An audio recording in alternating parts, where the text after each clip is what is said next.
Mets win, baby. 4-1 over the Philadelphia Phillies. And another game where the offense wasn't necessarily blowing you away. It wasn't a pretty win at all, but they end up grabbing the win. So again, you take it. They end up taking the series 2 games above 500 now, which is huge. And we'll absolutely take it. We'll absolutely take it. And they just need to continue to build on this. I don't care how they do it, but they just need to. I would like to see the offense get a little bit more heated up here. I'd like to see the offense come alive a bit more because, to be completely honest with you, it's been tough to watch the offense at times, but we're going to talk about this game. We'll go in depth. So if you do enjoy, leave a like on the video, subscribe if you guys are new, especially if you're Met fans, and turn on your notifications so you know when we upload or go live next here on Mets Central. But let's talk about this one. Top of the first inning, Bryson Stott would lead things off with a flyout. Trey Turner would ground out. And Lindor, he ended up grounding out to Lindor, who had a very good game, by the way, defensively. Bryce Harper would get himself a single, of course, because why wouldn't he? And then Nick Castellanos would strike out to end the inning. Bottom of the first, Nimmo, Lindor, and McNeil would all pop out. Gotta love it. So 3 easy pop outs there for Aaron Nola to end the inning. Top of the second, Kyle Schwarber would lead things off with a ground out. Real Muto would strike out, and then Marsh would get himself a double. And then Cody Clemens, though, would fly out. We go to the bottom of the second, where 2 pop outs again from the Mets back to back from Alonso and Beatty, and then Marte grounds out to end the inning. Top of the third, Edmundo Sosa lines one to center field, and at first we didn't know that it went left the yard, and then we realized it did, and that made it a 1-0 game for the Philadelphia Phillies.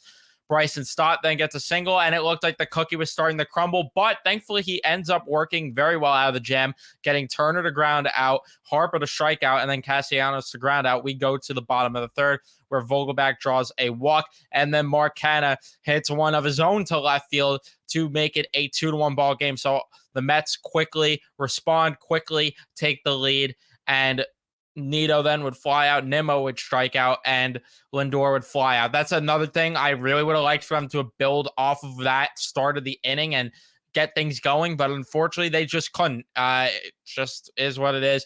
Schwarber grounds out, Real Muto strikes out, Marsh flies out. We go to the bottom of the fourth, where the Mets thankfully got something going as McNeil flies out, but Alonso would then single, Brett Beatty would walk, Marte would strike out, but some 2-out magic as Daniel Vogelback would walk to load the bases, and Mark Canha hits himself a single to right field to make it a 4-1 ball game. So Mark Canha have himself, if you're keeping track at home here, or if you're just looking there, either way, has himself 4 RBIs already in this game. Tomas Nido would strike out. We go to the top of the fifth. Cody Clemens would single, and then Edmundo Sousa, can't talk. Edmundo Sosa hits into a double play. I think this is the one where it was a line out, and then you had Clemens trying to steal. I could be wrong, but Stott would then ground out to end the inning. We go to the bottom of the fifth, where Nimmo strikes out to lead things off. Lindor would line out, McNeil with a single, and Alonso with a ground out. We go to the top of the sixth. Turner would fly out, Harper with a single. Bryce Harper, just one of the best in the game, of course, just hitting every time he's at the plate, it feels like. And then Nick Castellanos would hit into the fourth out. Kyle Schwarber would walk. It looked very shaky for Carlos Carrasco, but he gets Real Muto to ground out, thankfully, to end the inning. We go to the bottom of the sixth, where Beatty would strike out, Marte would ground out, and Vogelback would pop out. So not a lot happening for the Mets offensively in those last few innings of Nola's appearance. Brooks Raley would come into the game for Carlos Carrasco.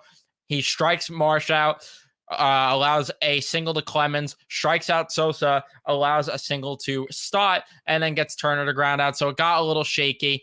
The bullpen definitely scared me a lot at times in this game, but thankfully not too much. Sir Anthony Dominguez came in then to pitch for the Phillies, strikes out Mark Canha, allows a single to Tomas Nido, gets a pop out from Nimmo, and Lindor grounds out. We go to the top of the eighth, where Brooks Raley strikes out Harper, and then they go to Ottavino after facing the lefty hitter, and Ottavino gets Castellanos and Schwarber out, one of them being a strikeout. Then Andrew Vasquez came in, a weird delivery from that southpaw as he gets a 1-2-3 inning. McNeil grounds out, Alonso lines out, Beatty flies out. We go to the ninth, and Oh, it's times like this where I miss Edwin Diaz because it just couldn't be easy. It couldn't be easy for the Mets to end this ball game as JT Realmuto flies out. Brandon Marsh then gets a single. Clemens then gets hit by a pitch, and it looked like there was going to be some trouble, but Sosa strikes out. Stott strikes out. That is your ball game. The final score 4-1 in favor of the Mets. Hits 9-5 in favor of the Phillies. No errors on either side. Your winning pitcher is Carlos Carrasco. Your losing pitcher is Aaron Nola. And with his 10th save of the season in back-to-back games is David Robertson. So not too bad.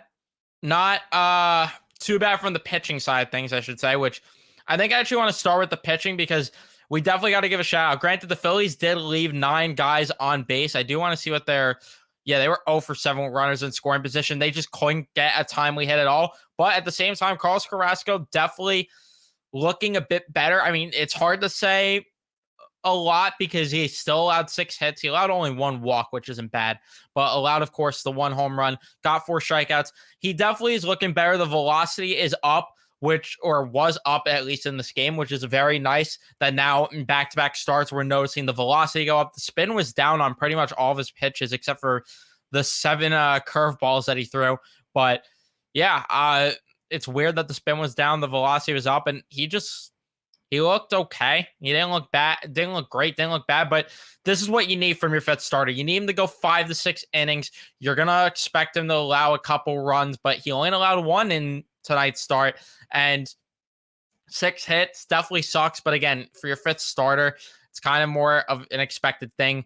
Brooks Raley, in an inning and a third of work, definitely faced some trouble allowing those 2 hits, but got 3 strikeouts, and I thought he looked pretty solid for the most part. Spin was up very drastically on his sweeper and his changeup, but I thought Brooks Raley was pretty solid. Adam Ottavino, very solid, especially for a guy that's been struggling as of lately. It was nice to see him come in and pitch well, get the strikeout. And then David Robertson, he allowed the hit Clemens, but gets 2 strikeouts and still doesn't look too bad. So we will take it. He also threw like 1 really nasty strikeout pitch. I forgot who it was to, but that slider looked very nasty on one of them. But with the lineup, Nimmo 0 for 4 with 2 strikeouts.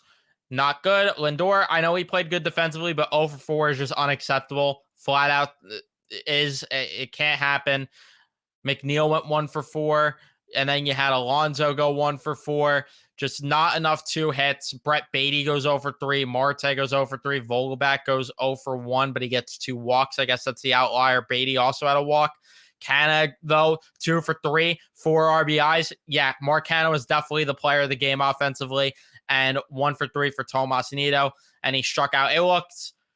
Tomas Nido definitely looked lost at the plate, and it didn't look like he was going to get a hit at all, but he did, thankfully.